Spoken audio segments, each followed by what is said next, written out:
Happy Tuesday, everybody.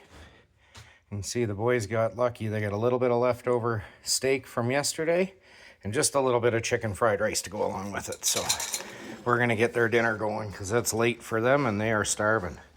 Hey, big boy, come on. Dinner time.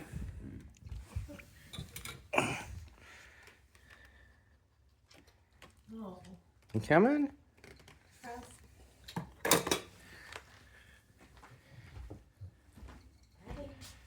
Pretty good, Wally, eh? Good stuff. Yeah, eh?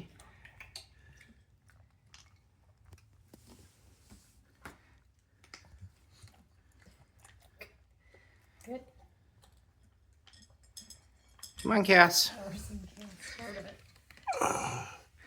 He's a little off today. He's just having a bit of a senior day today, I think. There we go. He's coming over now.